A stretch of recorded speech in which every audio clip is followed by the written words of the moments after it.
This week we've 5 days, 5 lives, and today is day 3. And I want to say a big thank you because I'm going through all of the comments and reading your beautiful questions and grasping them for Friday so we can answer them.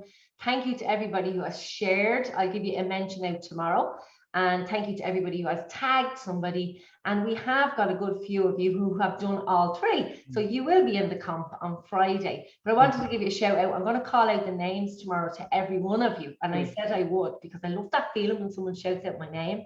So what do you need to do to get a shout out? Tag your friend, share it, or ask us a question.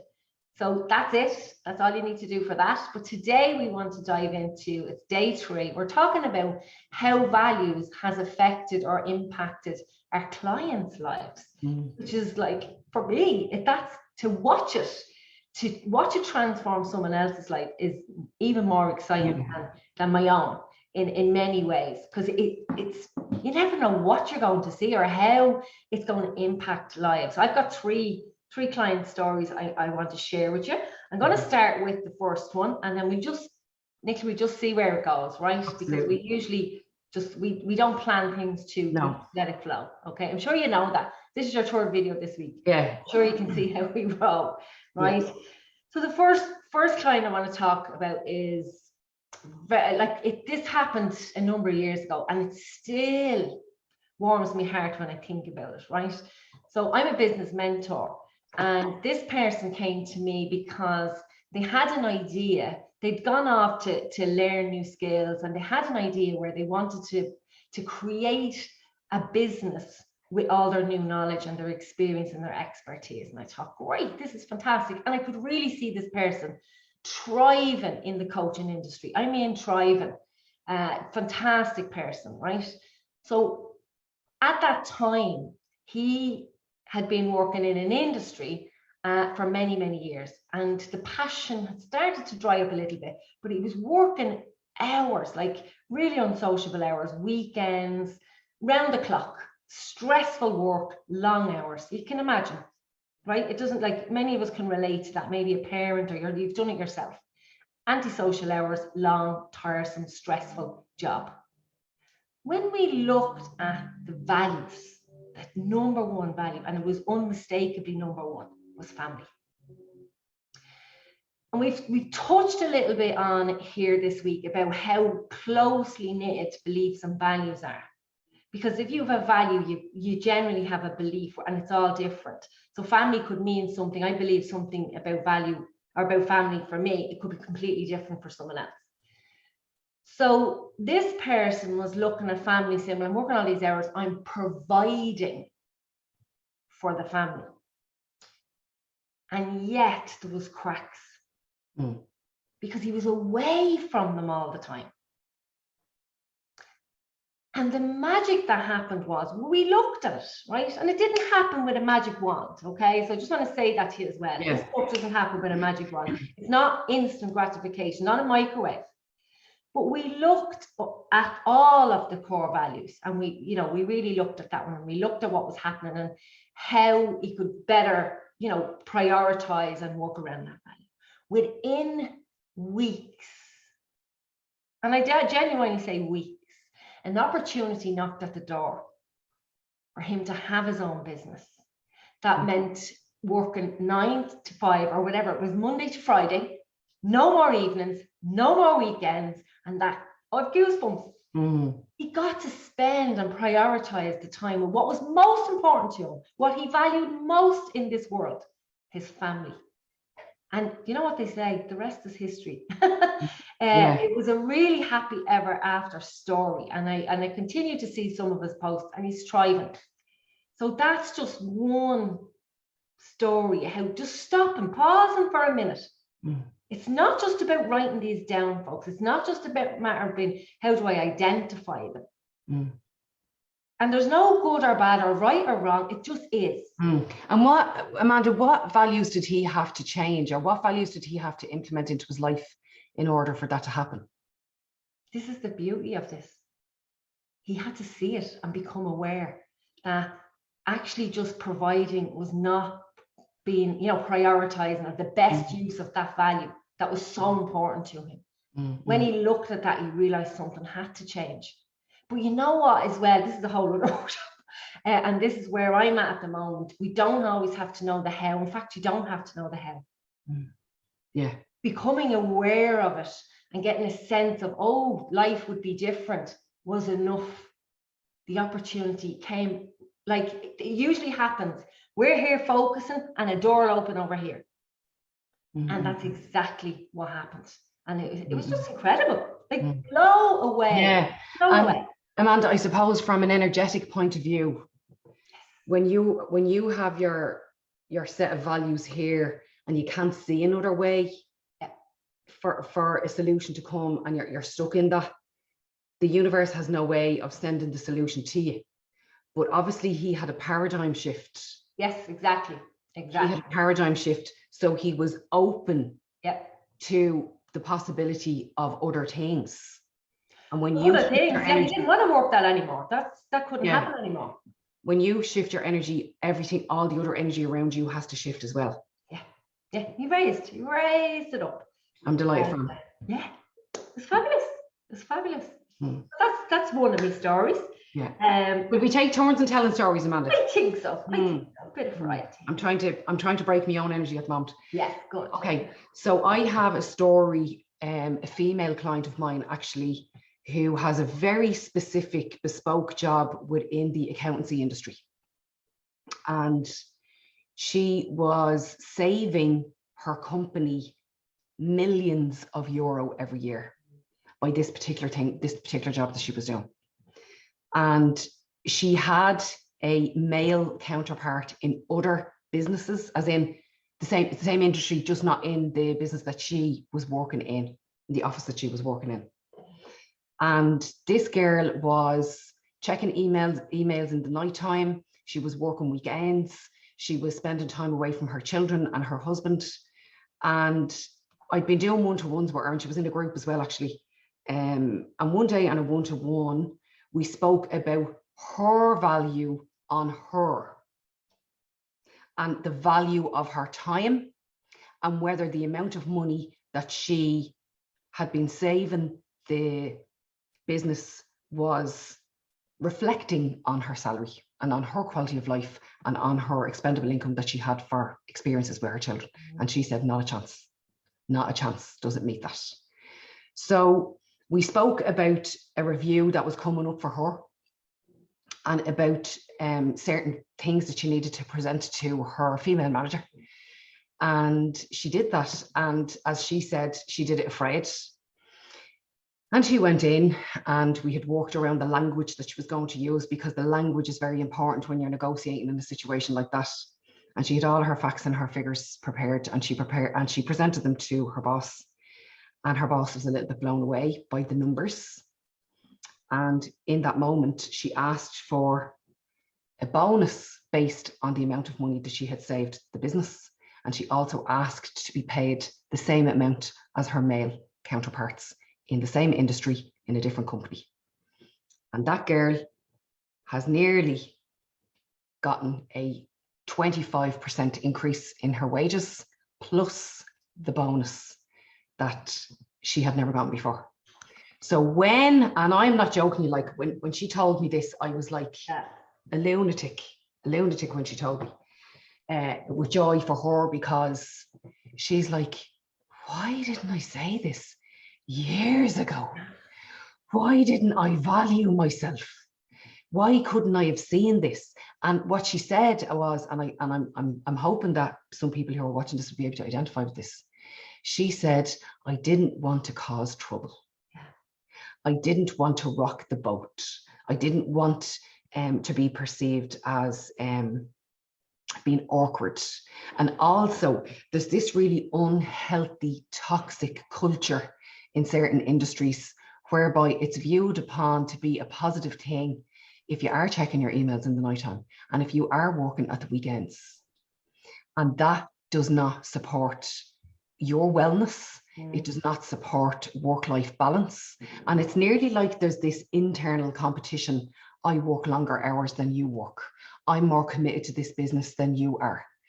And as I heard somebody who's very clever writing, calling out recently, it just highlights people's poor time management. So when you look at it that way, it's like, okay, why are you not getting your job done in the 8 hours that you've been allocated? Yeah. That's poor time management. So that's just one story of a woman now valuing herself. And by her valuing herself, she's now doing the hours that she's paid for. She's now earning the money that she deserves. She has more quality time with her children and her husband, and she's happier. Yeah. Oh, fabulous, fabulous. Mm. Well, this one, female again, going back a number of years. And I think it was our very first session. And we looked at the values. This lady was in a position where she'd had a partner in business and found herself alone, taking over a business, and she was working full time. So a lot going on in her own personal life. And here she is now, possibly left with a baby. It was like a baby was just landed, and she had to look after this herself. This lady is very, very spiritual, very calm, beautiful energy. So we literally went to work, or she went to work on, once we identified those values, the business that she built was literally created around them. And every single part of it represents her core values. I mean, I often say to Nicola, when we're out, you don't have to tell me your core values. I can see them. When she opens her mouth, the way she walks into a room, you literally can see them all day, every day. This lady is the very same. The core values were, listen to this, co-creation. Oh, I like that. Community. Yes. Nature. Adventure. Travel. Love it. And I guarantee you, if I was to say the name right now, which I won't, you would go over and you would see it everywhere. Right. Everywhere. She has since gone on to not only enhance the first baby that she was left with, like really grow it, and bring in more people. The co-creation was very important. So there's lots of people in all of our businesses, lots of people, and she's like that, open arms. So there's people coming in all the time to not work for her, but they co-create. She holds the space and they do the work. Yeah. And it's beautiful to see. Yeah. So with that, she's created a wonderful community. Yes. Where there's trust and there's loyalty, and people can lean in there and feel very safe and grow. And it's phenomenal. Mm-hmm. And when I tell you nature's important and travel and all, it's fantastic. But fast forward a few years later, and she's left her full-time job. Another personal matter was all, sorted. And the last time I was talking to her, this house just landed on her lap, right in the middle of the most beautiful, picturesque place, right? And business number 3 opened up in that same spot 2 minutes from her house. Wow. Like, she didn't go looking for that. Yeah. It arrived. Yeah. But you're talking 4 years of living and breathing in your core values. And some people's core values in their personal life will slightly differ in their business. It doesn't mean that they don't have them, but they're just, the hierarchy of them will be different. Yeah. And for this lady's, no, it's literally, she walks and breathes around. She is just, it's just incredible. And when I met up with her, I was just like, no way. And that happened. No way. But this is what happens when you're operating from flow. Like, yeah, that's what happens when you're operating from flow. Like when you are operating from the highest version of who you are and you're pure of heart, yes, only good things can happen. Only good things can be drawn towards you. And whoever that lady is, she deserves every fucking bit of it. Oh, we spend so much time. I want to, we will touch more on that, but inside, what am I here to do? What's best for me? What do I need to do now? During COVID, this lady what was she doing? When she asked that question, serving her people. She took to Facebook and served and served and served. She couldn't open her business. So she served the best way she could. She brought in all our beautiful community and she helped them to get in front of people and she served the people. And afterwards, her business is booming. Because people don't remember what you said. They remember how you made them feel. And she lifted people up and gave them hope during a time when none of us knew what was going to happen with the world. Fair play, Amanda. Thanks for that. Yeah, no problem. There is a lady that I want to discuss. She's actually not a client of mine, but she is often on my page reading and listening to videos. And a lot. She messaged me one day to say that she had discovered the YouTube channel and that she'd stayed up all night. What did she call it? Binge watching. I binged watched you on YouTube. And I was like, fair play. Fair play to you. So this lady found herself in a position where she wasn't valuing her own happiness. She wasn't valuing how people were speaking to her. She wasn't valuing how people were treating her. And there was a serious amount of disrespect from her partner, to the point where it seemed to me like the person that she was with was narcissistic. And through working on her values of what was important to her, that she wanted to be loved and she wanted to be respected and she wanted to be honored and she wanted to be treated with grace, and this was the clincher for her. She wanted her children to be reared in that environment. Okay. She did something radical because she'd been thinking about leaving this position that she was in for a long time. And she did something radical, and she packed her bags in the middle of the night and threw her children into the car and left. And she found herself, she didn't know where she was going to go. She didn't know where she was going to live. She didn't know what she was going to do. She had no money. But when there's a will, there's a way. And when your mammy feathers fluff up, you know, Amanda, you know, when your mammy feathers fluff up and there's something that you're trying to do for yourself and your children, you will leave no stone unturned. So she sent me a beautiful photograph. I actually did a live stream about this at the time when it happened. I read out her email to me. She sent me a photograph and she said, it's small. It's not as luxurious. It's not in the nice area that I was in, but it's a home. She created a home. She was in a house and she went on and she created a home. And that, to me, reading stories like that, when people look at their values and what they value for their futures and for their children's future. When I read or observe or watch stuff like that, I think everybody's energy is raised. I think that sends out a ripple effect into the universe where somebody else is going to be positively affected by that. And if they can see another woman or man doing something like that and empowering themselves out of a situation through their values, by valuing themselves, it gives other permission. It gives other people permission to go and do the same. So that lady is a maverick, and that lady, I admire her. I wish I remembered her name. I'd message her again. If she's watching this, please reach out to me again and let me know how you are. But I'm sure you're doing fine. So you have another one.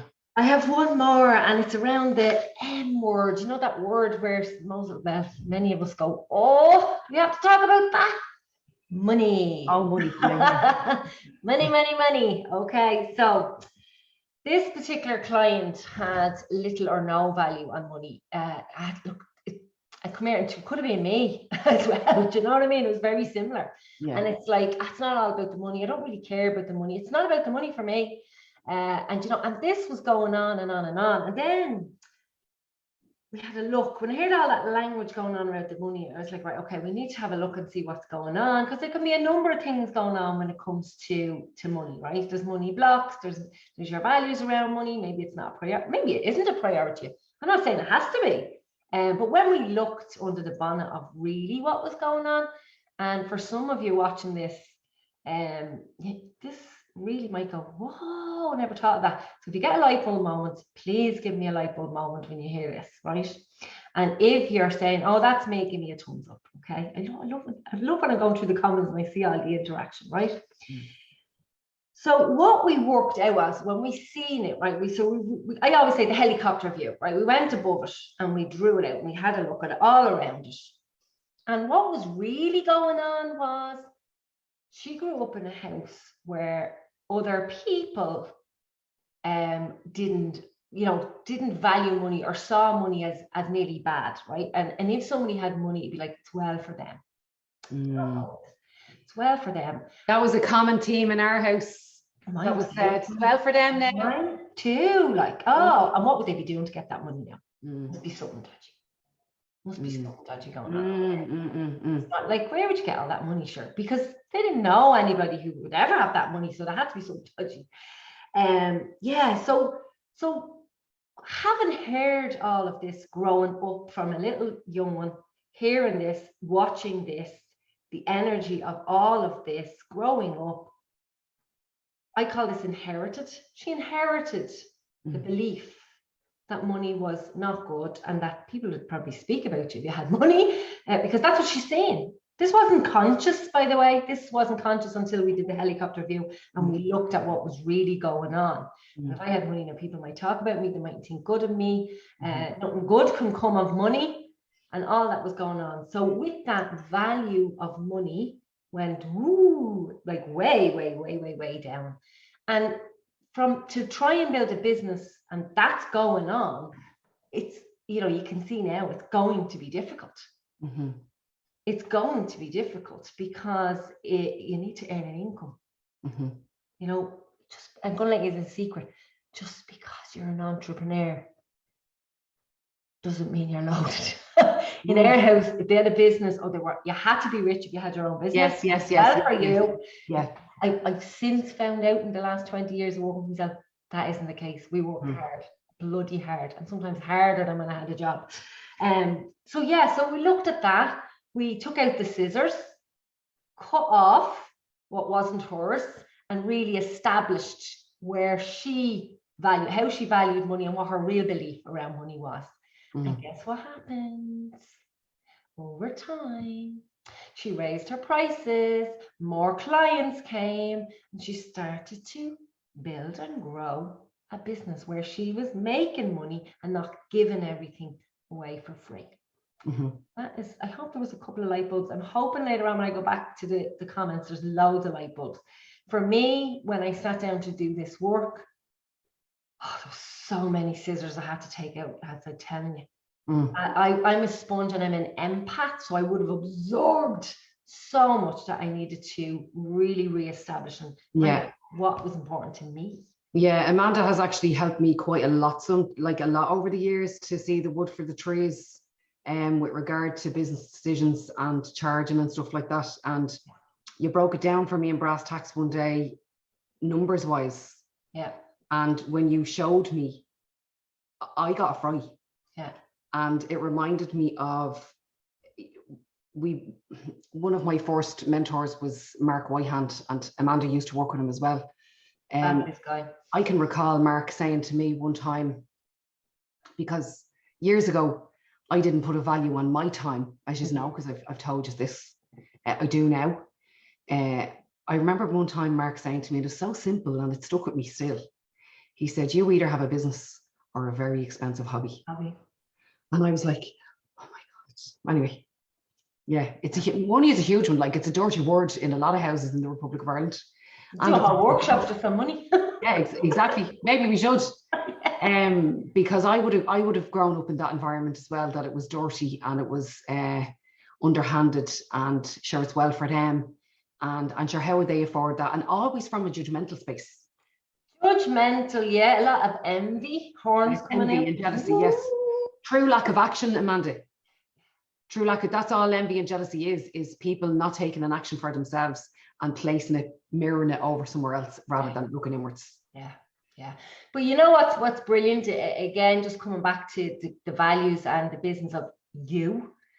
You don't have to even look at that. You just look at yourself. Look at yourself, look at your own core values. And that's the game changer. It's never outside of you. Never, ever, ever. Your business is not outside of you. Your relationship control, like how you have relationship, that's not outside of you. It's not about the other person. They can sing and dance and whatever. And you might think that there's no clients coming for you. And you might think, whatever. That's not the case. Mm-mm-mm. All going on in here and in here. Mm-hmm. And that's the work that we do. It's just, we've done it, still do it. It's never ending. And that's the thing. It's not done in 3 hours. There's No. no magic wand. There's no microwave. You don't brush your teeth one day and forget to do it the next. Mm-hmm, mm-hmm, There's mm-hmm. no free teeth. Mm-hmm. And that's just the way it is. But the work, the effort, I just say when we're climbing the mountains, here was to Molly on Saturday. Keep going, love. Your reward is at the top when you have the beautiful views. That's the reward for all this hard work.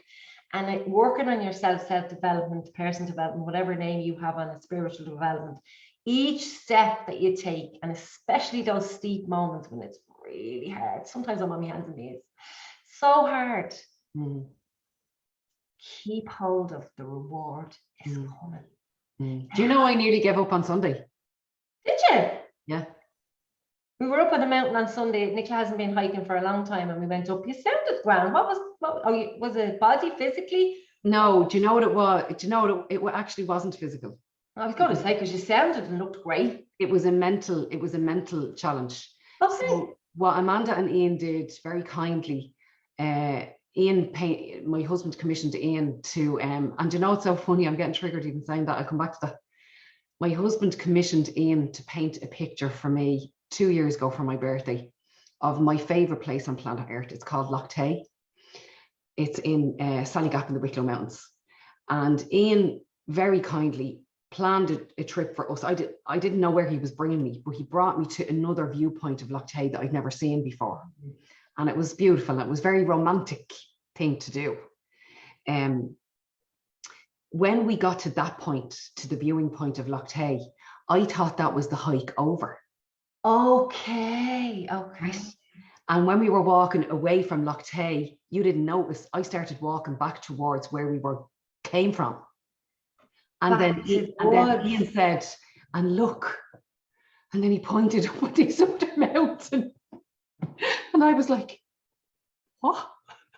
In my mind, I was like, you have to be joking me. And my ego said to me, oh, you won't be able for that. Oh no, you don't want to be telling Amanda now that, no, your knees aren't well and you need to turn back immediately. And then I went, what? Absolutely not. You're going to be grand. Sure, you can stop and, take breaks and all them things.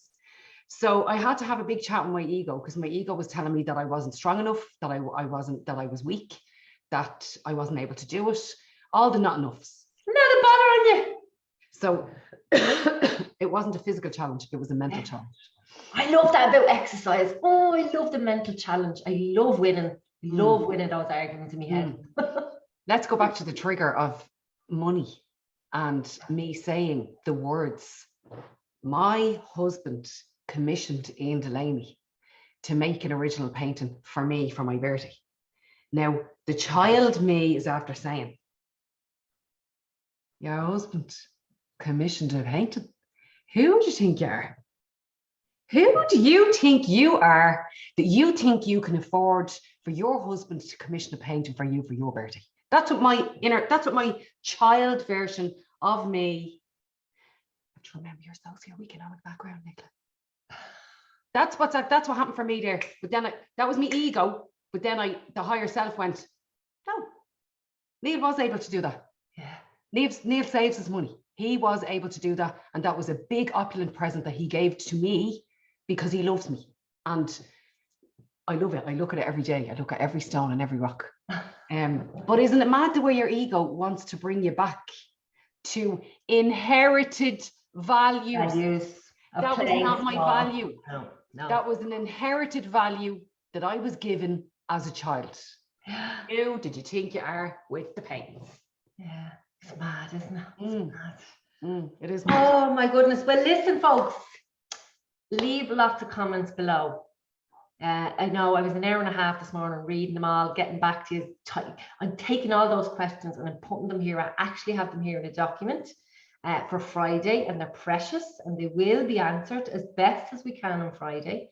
But if you want to go into the competition, ask the question, tag and share. Yeah, make sure you tell me. Things. Make sure you tell me. I have a list of people here who have tagged, and I'm going in me heart. I'm saying, come on, do the other 2 things. I'll put you in. I know. I'd be egging people on as well. And then I have a list of people. If you've done 2 things, you're blue on my list. And if you've done 1, you're black. And if the comp people are in red, and I'm like, come on, just 1 more, just 2 more. So tomorrow, I'm going to give a shout out to the people, and hopefully they'll listen, because Thursday will be the last day to enter, because obviously I can't go check in on Friday. No, Friday is the last. It is Friday, so tomorrow will be the cut-off time. So I'm going to shout out tomorrow and give you a little nudge tomorrow, because really I have to do that. Devastated if I missed something or it wasn't. So yeah, we'll do that tomorrow. But thanks for tuning in. I'm so delighted and proud to be here with my pal today, especially likewise, sister. Oh, the sun is shining on you now. Look at this. Have a super day. Have a super day. I'm blinded here. And listen, what are we discussing tomorrow, Amanda? Do you know, I was trying to find a little piece of paper. I can't remember. Well, listen, we have a schedule somewhere. So listen, for those of you, we're going to be sharing this onto all of our platforms later on. And for those of you who do want to catch us live, clearly if we're going to be doing it through Zoom, you'll have to come onto my personal page and not my business page. But I am going to share onto the business page, as will Amanda now. And thank you so much for all of your time and all of your lovely comments. And we'll catch you later. Yeah. See you later, alligator. And it's great to see you, honey. And thanks for the call earlier. Bye. You're welcome. Mind yourself. Slán.